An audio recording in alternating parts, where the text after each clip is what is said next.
et bienvenue dans cette nouvelle vidéo du blog Mes recettes naturelles. Aujourd'hui, nous allons faire ensemble un savon au miel et au lait. C'est un savon qui est un petit peu difficile à maîtriser, même pour les savonniers expérimentés. Pourquoi? Parce qu'on ajoute deux ingrédients qui sont compliqués. C'est le miel et le lait, parce qu'ils vont augmenter la température du savon, c'est-à-dire que le sucre va réagir avec la base de savon et le risque d'avoir un savon qui déborde ou qui craquelle est très important. Donc je vais vous expliquer quels sont mes trucs pour que ça marche et réussir de jolis savons qui sont en plus hyper doux pour la peau et très adaptés pour les petits.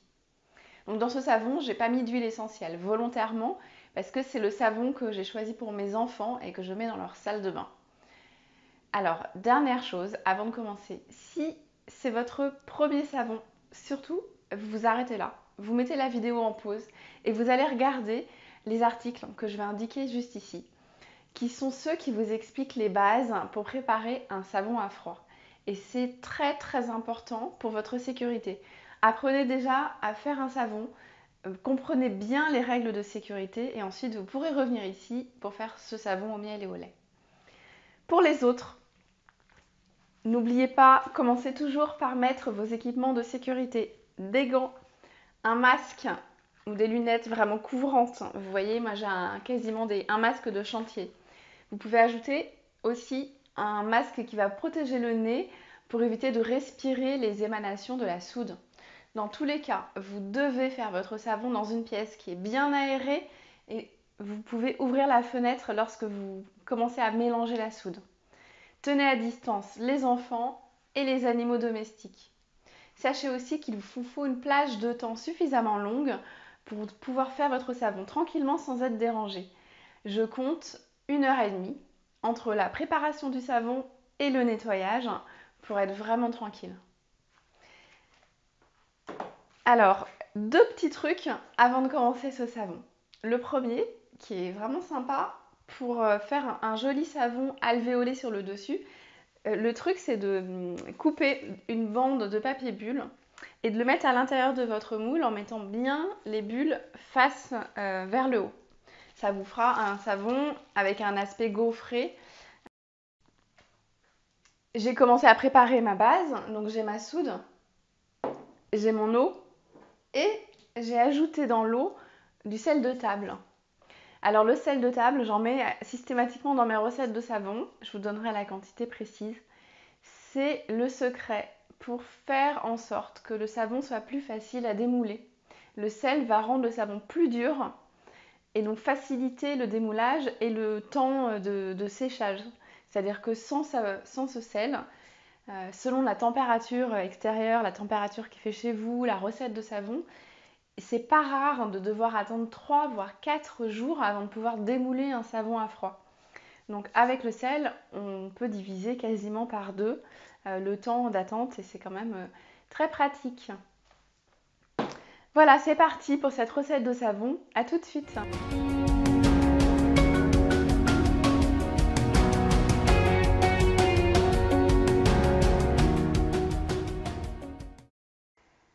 Alors j'ai déjà préparé ma lessive de soude en pesant donc les soudes en perles et l'eau.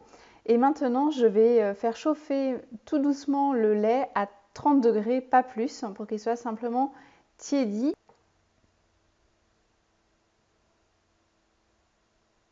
Donc je commence par peser mon huile de coco que je vais faire fondre doucement au bain-marie.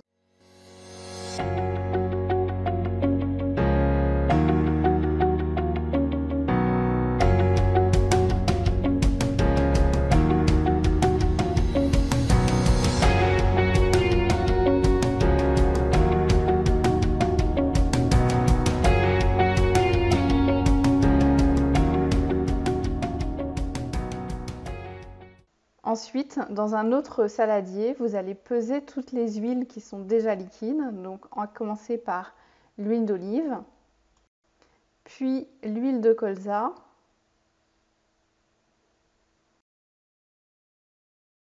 l'huile de tournesol,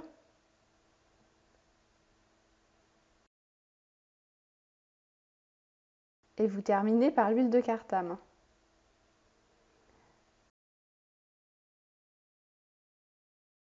Donc pendant ce temps-là, vous surveillez que l'huile de coco fond bien et que vous avez un mélange homogène et vous contrôlez la température de la lessive de soude.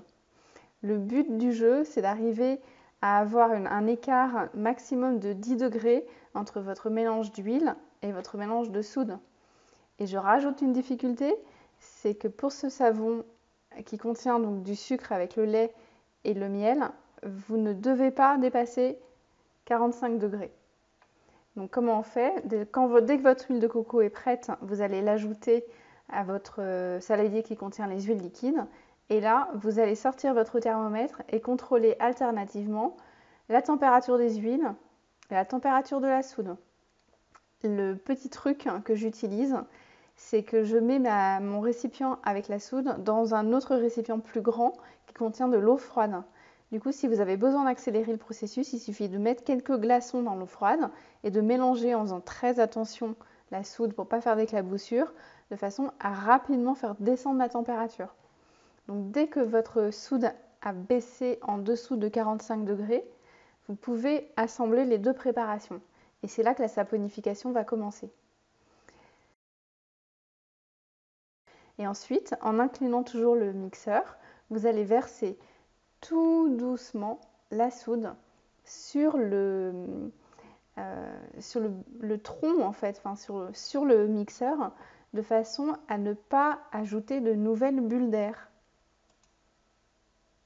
Donc on commence à mixer par petits à-coups de 30 secondes maximum parce qu'il va falloir aussi ménager le moteur de votre mixeur.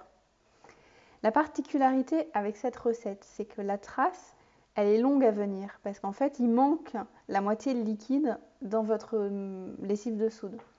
Donc là, vous allez voir, j'ai quand même mixé assez longtemps et je suis quand même restée avec une trace très légère.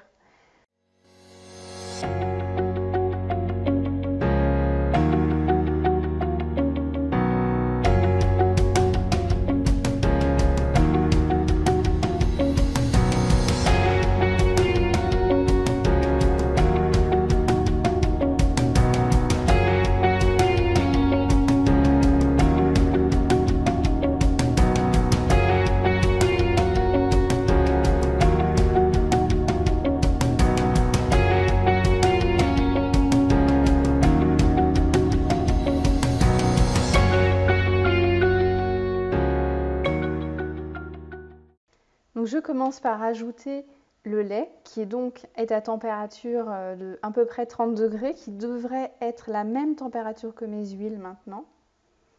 Je mélange les deux, vous allez voir tout de suite la pâte à savon change de couleur, elle devient beaucoup plus claire. Et à partir de maintenant, je vais simplement mélanger au fouet. Parce que vous allez voir, dès qu'on ajoute du sucre dans la préparation, la trace, qui était longue à venir tout à l'heure, là, elle va arriver à toute vitesse. Donc on ne va pas prendre de risque et on mélange au fouet.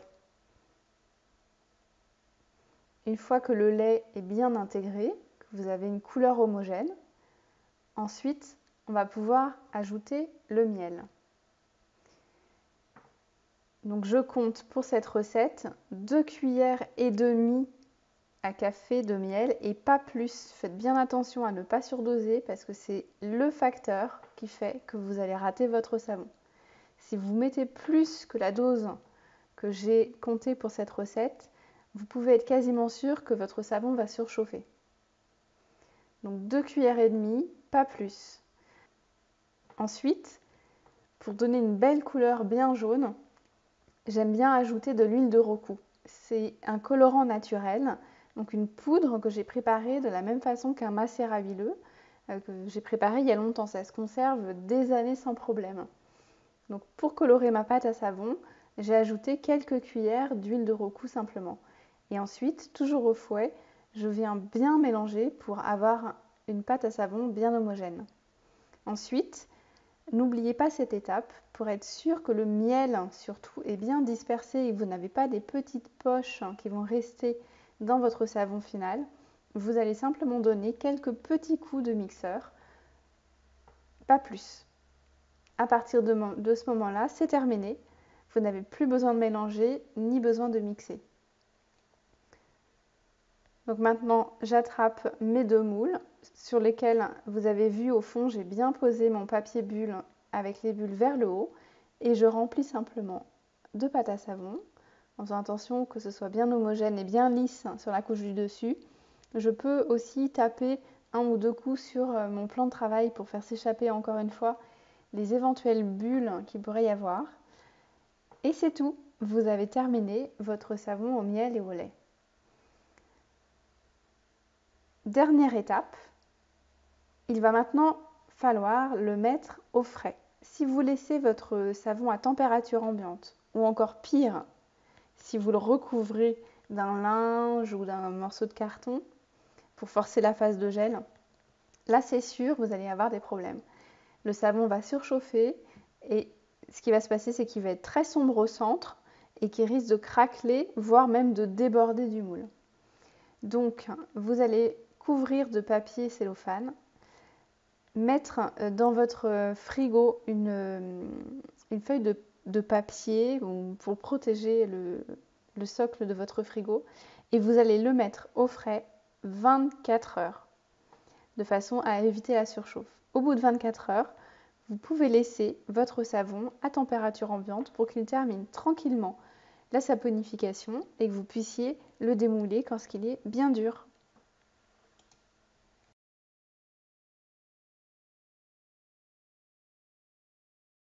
Merci d'avoir regardé cette vidéo, j'espère qu'elle vous a plu.